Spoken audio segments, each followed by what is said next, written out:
they rocking the truck pretty good. What's happening, everybody? Here I am over here at this Mohawk spots over here in Aurora, Colorado. I'm not too far from the Denver terminal at all. But anyway, I'm gonna show you all how to get to this particular point. If you're with Navajo and you never came to this particular spot before, don't worry, eventually you'll get to this point. And I'm gonna show you all how to get here. Because once you pretty much get into this particular spot, I mean, this whole facility is big. You won't see no sign that says Mohawk anywhere. You have to pretty much look up in the corners of these buildings to see it. But you gotta come down this one particular road to even see that. Which of course, this road right here is 35th Street, or Drive, I'm gonna say Drive. And I'll show you all exactly how to get to this particular point anyway. This particular truck that I'm in right now, let me show you all what we got going. So this is a rented truck. When I first got into it, they told me that this truck was involved in an accident, right? It cost them over $70,000 to repair the truck. But you know, check it out, check it out. Let me get out this truck for you. But this how much is left in the fuel. I'm going to return this truck with that much fuel in it. It may drop down a hair more than that, but it's pretty much going to revolve around that because, again, the terminal is not too far away from here. Let me turn it off, but I don't need better. Take this off.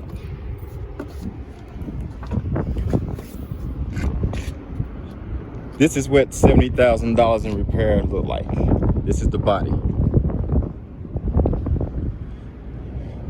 I think in another video, you kind of saw this truck, but not for real, but this is the body. It does need a wash job. When I took off in it, the truck was dirty. It needs a little wash job, but that's the body. So you like that? Oh yeah, they rocking it. They probably about done. Oh yeah, it sounds like they about like right here with that gold sign. So they'll be done. But let me show you exactly where the $70,000 most likely went into. I mean, of course, most of it went to body repairs for sure. This is the fastest truck on their yard. She'll do 70 miles per hour on the pedal, 70 on the cruise. I hate to give this truck up, but I gotta let it go. Let me tell you why I gotta let it go. Now, if you're coming over here as a company driver, you can get this truck. If you're coming over and you want to do that leasing, you can get this truck. But just know this, on the leasing side, before they add up anything else with that, right off the bat, it's $1,000 a week. Again, right before they add up all the other type stuff, it's already at $1,000. Now, once you start adding base plates and all that other type awesome stuff, you're gonna spend probably about anywhere between $1,400 to $1,700 a week, and that's just for the tractor. So,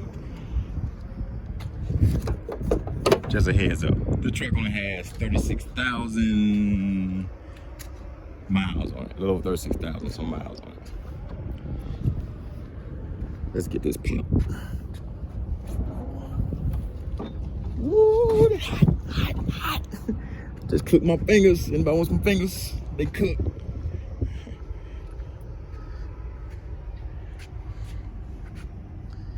I mean, it looks pretty good up under here.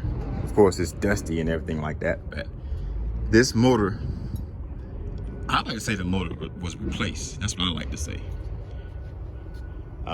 The turbo was probably still in pretty decent shape, but the motor just looked a lot more shinier compared to those. They could have washed, I don't know, but it just, here, this is new.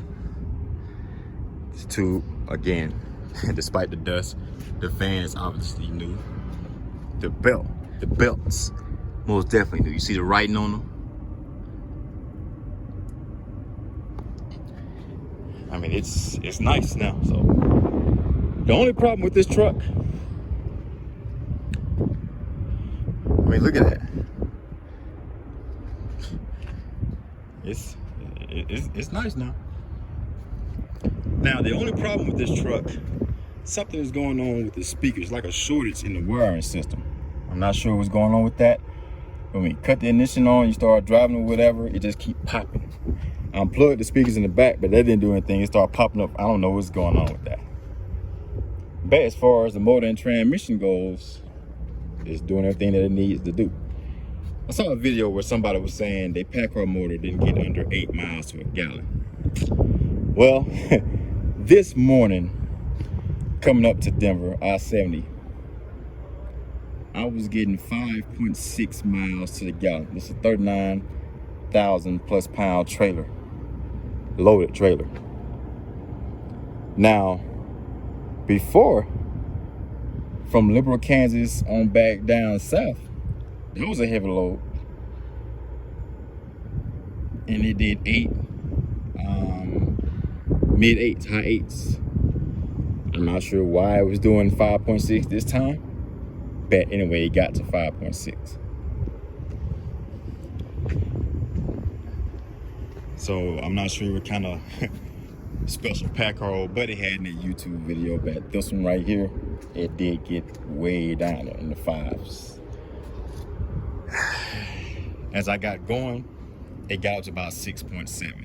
Ain't wouldn't go no higher than that. Give me a little walk on real quick. I imagine they'll be done with their trailer in about 30 more minutes.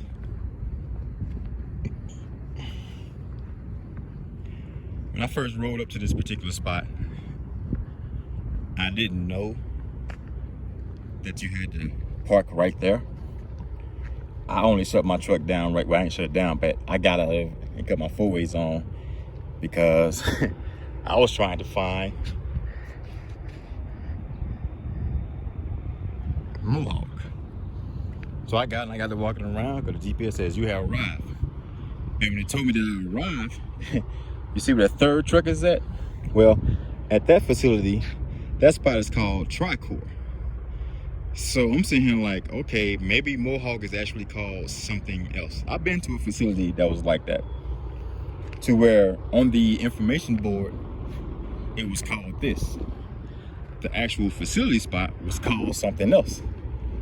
So that does happen time from time. But this is pretty much what you got to see right here when you come to this Mohawk here in Aurora, Colorado. This is pretty much a big ass roundabout right here. If you come in from the other side, it'll try to make you come in this way, but there's no way in hell you're gonna be able to do that. Well, right there, they're gonna hate your guts, but it's wide enough for a tractor trailer. Just don't do that. Just come in from the other way that I'm going to show you here later on. Or I may just post it up in the top right corner or left, bottom right, bottom left. Whichever comes first. But you're gonna come in from that road, cut in right there, bam, just keep coming straight. But you gotta stop, like how those guys stop. Then you gotta walk in, then you're gonna check in right here. Now they stop loading people or unloading people at 3:20 something around that area, 3:20 p.m. So if you're lucky, like I am today, they'll go ahead and get you on up in there and get you unloaded. But chances are when you come here, you may not have that same kind of look. So just plan on getting this load delivered tonight if you happen to have time to do so. Or at least come here and check in and see if they'll take you. If they say we can't do anything for you, call your drive manager, go ahead back to the yard, hand your bills over to the day cab driver, let him or her take this load over there, because that's the only way, because by the time you stop for your 10-hour break, well, you're gonna be late. So it just depends on what time you get to the terminal as well. If you get there way early, you'll still be able to pull it off.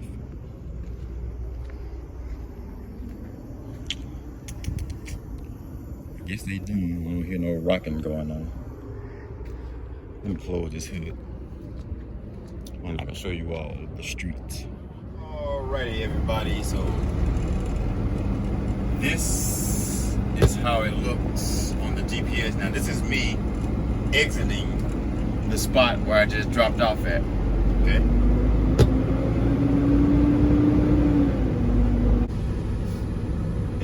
see that, right?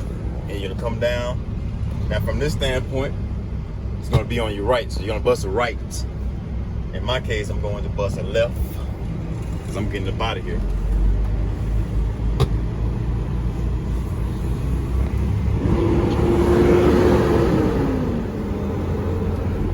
Now also, you're going to be looking for the 19655, but you're not going to see that on the building. Now you're going to see that the moment you get in the spot where I was at, and it's like right there in the middle of that design of that building at that particular time. It's right there. So the stuff that you're looking for is not right there in your face at all. So this video is to help you all out. And that's for any other truck driver, not just Navajo.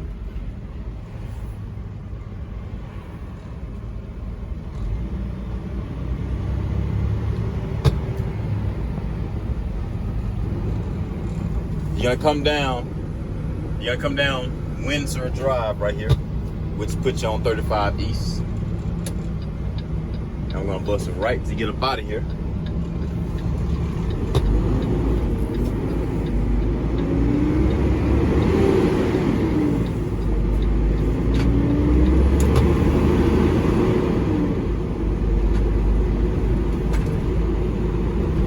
And then you're gonna come around this little hook,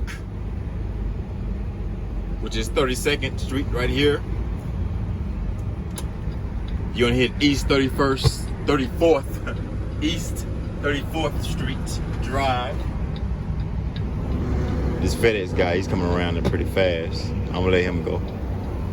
And that's how you get to where I was at. So now I'm back at the terminal. And guess what? There she is. The truck that I started out with. 3796. Still got a problem with this.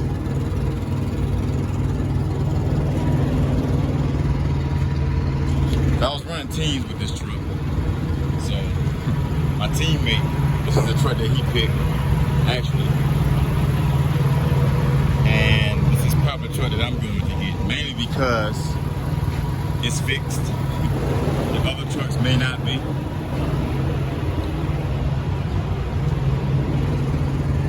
I don't know, let me see, 3621.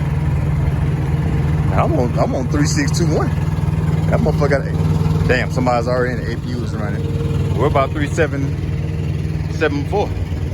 There's no APU on it, so no. It looked pretty good though. This is a peak. T680.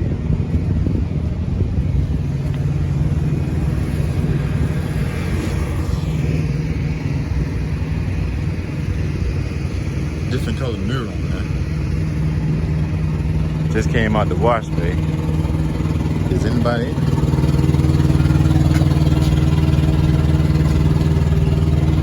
You got the CB radio in there and everything, so I'm thinking somebody else is in that truck. I may just go in and get this one back.